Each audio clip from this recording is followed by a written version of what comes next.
Take my lips and speak with them. Take our minds and think with them. Take our hearts and set them on fire with love for you and all your creation. Amen. Amen.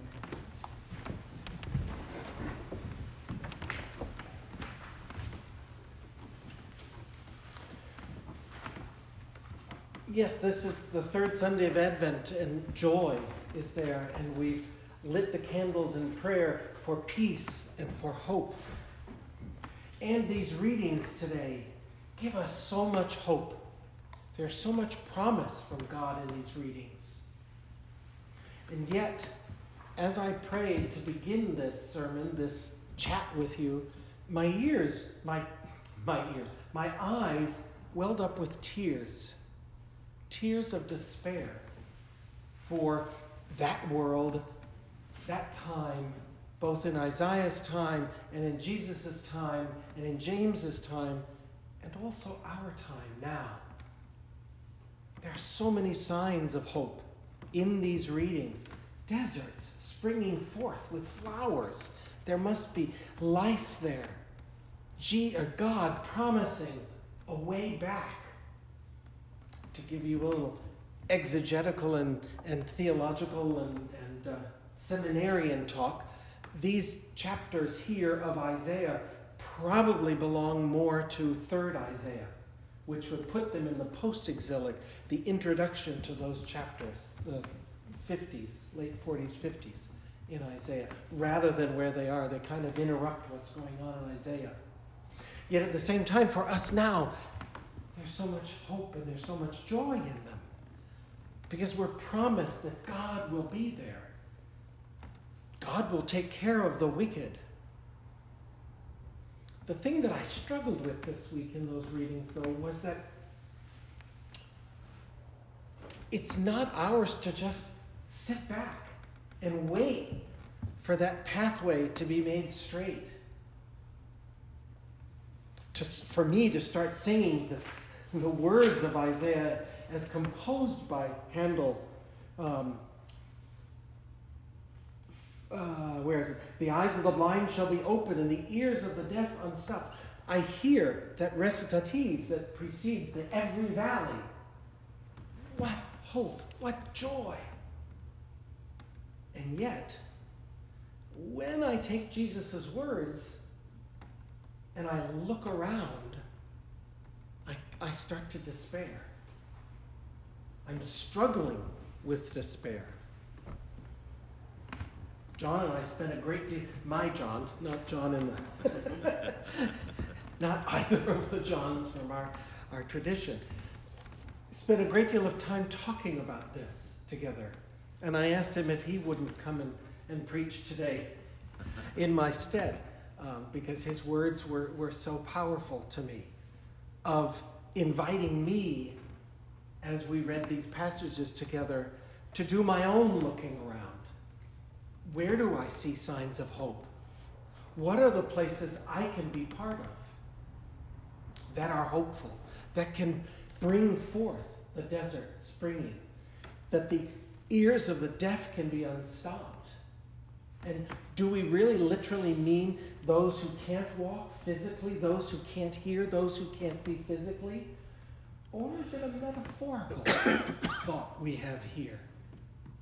What are we not seeing? What are we not walking into, towards? What are we not giving up so that this desert can spring forth for everybody? People like Greta Thunberg give me hope. Someone young, a young voice crying out in the wilderness. Make straight our path, or we're going to ruin this place we call home. This place God has given us. I look around and I see hope in those ministries to the homeless. All over the place. People struggling to help those without, to have something. I look around and I see hope even in my own work that I do, trying to break down those walls of injustice in the way we look at one another because of our language, our skin color, our foods, our clothing. I see hope in those ministries that are trying to help the refugees. As I prepared a video to play for the confirmation class later, there was an advertisement from Jean-Luc Picard. What's his name? Patrick Stewart. Thank you, Patrick Stewart. And he said that, and I don't know how old this video is, but that millions of people, about the size of the UK, are refugees from places of war. And there are organizations helping those people, not preventing them from getting safety, getting food, getting shelter, but helping them. Signs of hope. Maybe you saw the news. I know I emailed the church about it, that I was safe. The shooting in Jersey City on Tuesday. And then I read about the stabbing of the freshman from Barnard College by a 13-year-old trying to rob her. I asked the question in my despair, what drives a 13-year-old to need or want to do that? A 13-year-old. Are we really creating that place, that oasis in the desert, that highway? Are we really looking around? Are we opening our eyes, our ears, our hands, and our hearts? There's injustice in our world. Gun violence doesn't have to be there. 13-year-olds don't have to have knives and try to rob people if we are being co-creative with God to create those places of hope, those places of joy, those places of equality.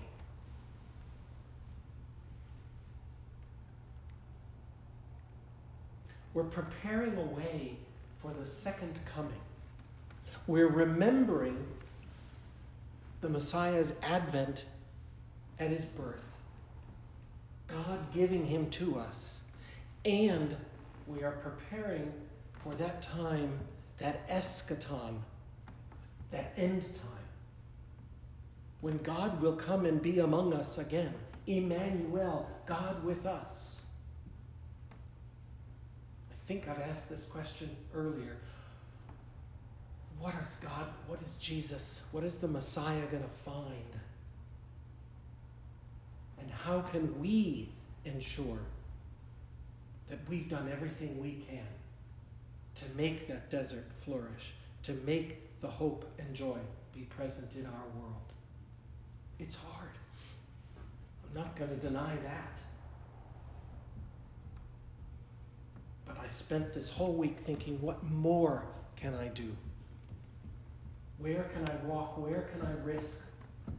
What can I give up so that others might receive?